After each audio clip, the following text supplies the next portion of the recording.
It's our friend who's dead, shot in the throat while doing what we're supposed to do as Americans, which is engage in civil discourse. He goes to a college, not known, colleges are not known as hotbeds of conservatism. He goes to a college to engage in civil discourse, and now he's dead because that's what he did. So I really don't have any time for both sidesing this today. The conservative activist and Turning Point USA co-founder Charlie Kirk died yesterday after he was shot at an event at Utah Valley University. He was speaking to a large crowd at an outdoor Prove Me Wrong debate where he invites students to challenge his political and cultural views. The FBI have released images of a person of interest in the shooting. The killer is still at large. We are due to hear from security services shortly. They've delayed a press conference that they were going to make, and that is due imminently as far as we know. So we may get some information soon. The suspect appears to be of college age and fled into a neighbourhood. Well, Scott Jennings joins us. He's a prominent conservative political commentator on CNN, the host of the Scott Jennings Show. Scott, good evening. Hey, thanks for having me. Thank you. Look, real pleasure to have you on. You were close to Charlie Kirk, weren't you? I knew him and had seen him recently, actually. I had been to a couple of Turning Point USA, that's the name of his organization, a couple of their events recently, and had been honored to be invited to be with him and to speak to those. So, you know, we're all gutted. I mean, honestly, Charlie, it's hard to sort of encapsulate what he meant to the conservative movement and what he meant to so many conservative kids. You know, for a lot of young people, their entry into American politics is through Charlie Kirk. And so watching him build it up over the years and watching him do these debates and engage in this rhetoric and draw these crowds, it was just nothing short of a miracle what he was doing. Yeah, look, we spoke to Bob McEwen last night, who's on the board at Turning Point USA and a close friend of Charlie's, as you may know.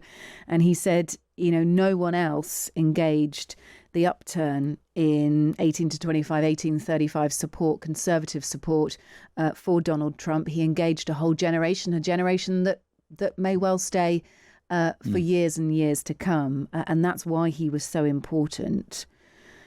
Yeah, I spoke to the White House Chief of Staff, Susie Wiles, just a few minutes ago, and we talked about that, about what Charlie's impact on the campaign was in helping turn out young conservatives for Donald Trump and bring people into politics. You know, that's what to me was so amazing about his operation. There was the external piece of it, which everybody sees, the debates and the crowds.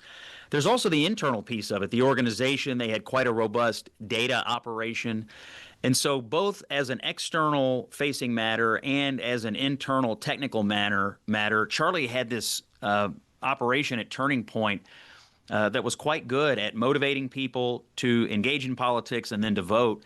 And you know, there's no question that it helped President Trump regain the White House. And so his impact on our politics it's hard to describe because it was enormous. And of course, even after President Trump won, he continued to be quite close to the president. He's very close to so many members of the administration. They take his counsel. They listen to him.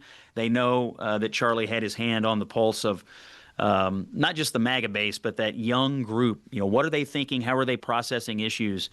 Charlie was where everybody turned to sort of feel, get the feeling for what was going on among the people. Yeah. Look, you said you'd just spoken to Susie Wiles, the White House Chief of Staff. I wonder what she, or how she reasoned with the language of Donald Trump on this and how you feel about it as well. He talks about the radical left, blaming the radical left for comparing wonderful Americans like Charlie Kirk to Nazis. This kind of rhetoric is directly responsible for the terrorism that we're seeing in our country today, said Donald Trump, and that has upset a lot of people. Is that useful, Scott, to hear that from the President of the United States?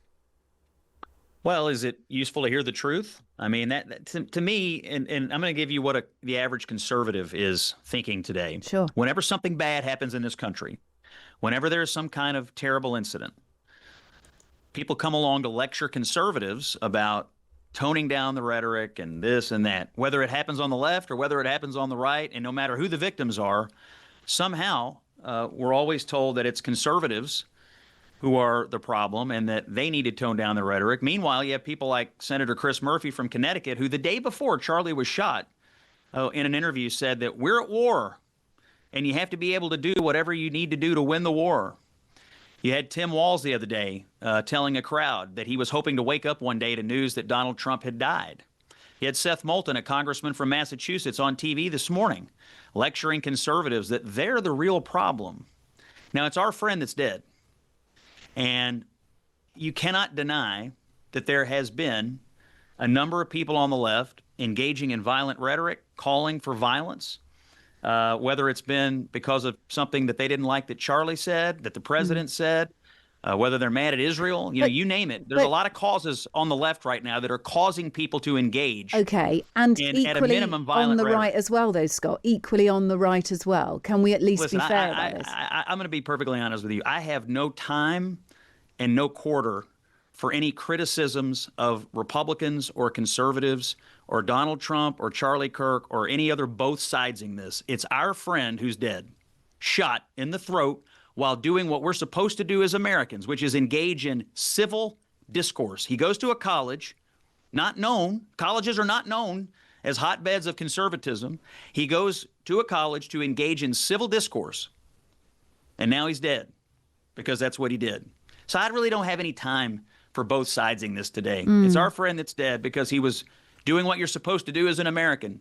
Talk, use your voice, use your words, use your powers of reasoning, debate, speech. That's what we do as Americans. And now our friend's dead, and you want to lecture me about Donald Trump or I'm not conservatives lecturing or you. both I guess sides? I'm just saying. It tells me you don't really get what's happening, and well, so no, I'm happy to explain it to you, but you clearly don't get I it. am, Scott, seeking to understand how, if this is not a time for rhetoric, if it is a time to remember your friend who he's been assassinated. There is no words to express how awful that act was and is. No words.